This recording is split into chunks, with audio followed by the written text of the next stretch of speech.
तो कुल मिलाकर प्रदीप जी फॉल्ट लाइंस यहां पर बहुत हैं और वो दोनों गठबंधनों में हैं।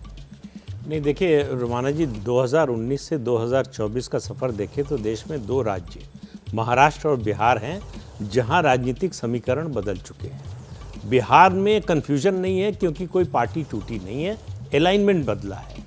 महाराष्ट्र में पार्टियां दो पार्टियां टूटी हैं, उनके साथ विधायक आए हैं जो लोग तोड़ कर आए हैं और सांसद आए हैं।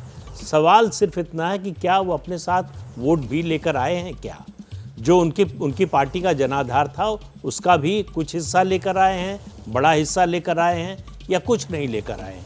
अभी ग्राम प्रधान के चुनाव हुए थे, उसमें एक इंडिकेशन जो है जनता की ओर से वो उसमें दिखाई दिया कि महायुति बहुत आगे थी, लेकिन लोकसभा और विधानसभा चुनाव अलग होता है, स्थानीय चुनाव जो है वो अलग होते हैं। तो अब ये साबित होना है कि ये जो दो पार्टियां तोड़कर आए हैं, अजीत पवार और एकनाथ शिंदे, ये अपनी मूल पार्टी का कितना वोट लेकर आए हैं ये इनको साबित करना है। उसी से तय होगा कि किस कॉम्बिनेशन की या किस गठबंधन की ताकत क्या होगी लोकसभा चुनाव में। बिल्कुल दिबांग जी, मतलब कुल मिलाकर 2024 महाराष्ट्र लोकसभा चुनाव, यहां कांग्रेस और बीजेपी इनकी ताकत तय इस बात से होगी कि साहब अजीत पवार और एकनाथ शिंदे इनमें कितना दम। बिल्कुल। और देखिए, अगर आप बड़ी तस्वीर देखें तो 4 राज्य हैं, यानी पश्चिम बंगाल, आप चले जाइए बिहार, कर्नाटक और महाराष्ट्र। ये राज्य हैं जहां सीटों का आंकड़ा जो है वो पिछली बार से बदलेगा ऐसा लग रहा है, क्योंकि वहां राजनीति बदली है। हमने देखा कर्नाटक में बदलाव हुआ है, लेकिन उतना नहीं। आप ये देखिए आप देखिए कि महाराष्ट्र में अगर आप देखें, जो देश का दूसरा सबसे बड़ा राज्य है, सीटों की बात करें तो 20 सीटों का नुकसान बीजेपी गठबंधन को यहाँ दिखाई दे रहा है। बिहार में भी राजनीति बदली है, उसका आंकड़ा थोड़ी देर में आने वाला है। ये बहुत महत्वपूर्ण होगा। और अभी ये जो है ये तो एक ओपिनियन पोल है, इशारा भर कर रहा है। असली लड़ाई अब शुरू होगी, यानी सीटों के बंटवारे की, कौन किसको कितनी सीटें देगा, कितनी भी सीटों में भी कौन कौन सी सीटें देगा। और ये पहली बार बैठेंगे बहुत सारे लोग, उसमें शरद पवार राहुल गांधी की पिछले दिनों बातचीत भी हुई, वो लाना चाहते हैं प्रकाश अंबेडकर को, क्या वो आएंगे नहीं।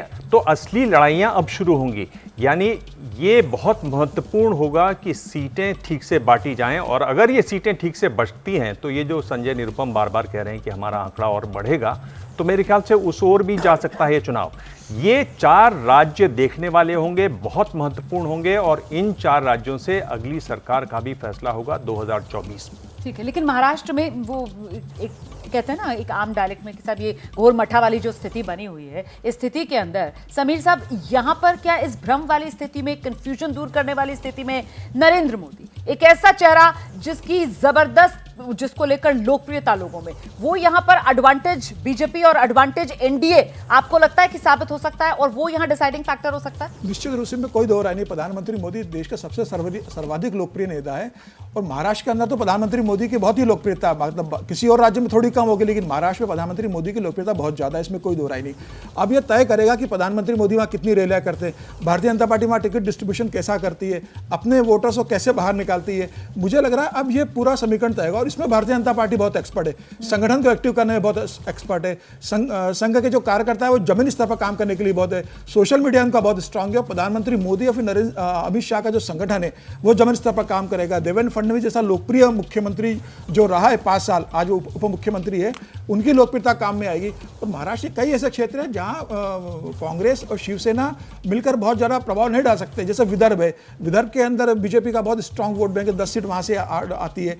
आप कोंकण देख सकते हैं जहां भारतीय जनता पार्टी बेहतर प्रदर्शन करेगी। मुझे लग रहा है अब असली लड़ाई होने वाली होगी कि अगर कांग्रेस, शिवसेना, उद्धव गुट और अगर शरद पवार जमीनी स्तर पर यह सेंटीमेंट डिलीवर कर पाए कि उनके साथ धोखा हुआ है और उनके साथ गद्दारी की है, और अगर शरद पवार और उद्धव ठाकरे ये बात जमीनी स्तर पर अपने कैडर में अगर पहुंचा पाए प्रॉपर रूप से, तो मुझे लग रहा है थोड़ी चुनौती भारतीय जनता पार्टी को दे सकते हैं। लेकिन प्रधानमंत्री मोदी की इतनी लोकप्रियता है, और प्रधानमंत्री मोदी की जब गारंटी की बात आएगी तो मुझे लगता है निश्चित रूप से अभी जो आंकड़ा दिखा रहा है, इससे ज्यादा सीटें भारतीय जनता पार्टी के पास जाएगी। सर, आपने वो जो सिंपैथी वाली बात की, प्रदीप जी को लेकर आएंगे। सर प्रदीप जी, ये सिंपैथी वाला मामला जो ना, वो अभी मुझे ध्यान आ रहा है मध्य प्रदेश में भी बहुत जोर शोर से उठ रहा था, और कहा जा रहा था कि साहब कमलनाथ जिस तरीके से उनको सत्ता से बेदखल किया, वो सिंपैथी फैक्टर कमलनाथ के साथ जाएगा, लेकिन वहां तो वो जीरो हो गया। जिस तरीके से वहां मोदी के मन में एमपी के मन में मोदी वाली बात चली, तो कुल मिलाकर मोदी ही एक डिसाइडिंग फैक्टर महाराष्ट्र में भी आपको लगता है उभरेंगे? नहीं, देखिए, पूरे देश में मोदी का फैक्टर पूरे देश में होगा। सवाल एक ही होगा लोकसभा चुनाव का कि मोदी को फिर लाना है तीसरी बार या मोदी को हटाना है। तो जो भी अलाइनमेंट हो पार्टियों का, उसमें जो मतदाता है उसके सामने एक ही प्रश्न होगा कि मोदी को फिर से लाना है या नहीं लाना है। तो जो मोदी को लाना चाहते हैं, वो अलाइनमेंट कोई भी हो, वो भारतीय जनता पार्टी या उसके सहयोगी दलों के साथ जाएंगे। जो हटाना चाहते हैं वो कांग्रेस पार्टी और उसके सहयोगी दलों के साथ जाएंगे, या जो विपक्षी दलों का गठबंधन बना है उसके साथ जाएंगे। कुल मिलाकर मामला जो है वो इस पूरे चुनाव का केंद्रीय मुद्दा जो है वो प्रधानमंत्री नरेंद्र मोदी होंगे। और महाराष्ट्र में भी जो है, मुझे नहीं लगता कि स्थिति इससे भिन्न होगी।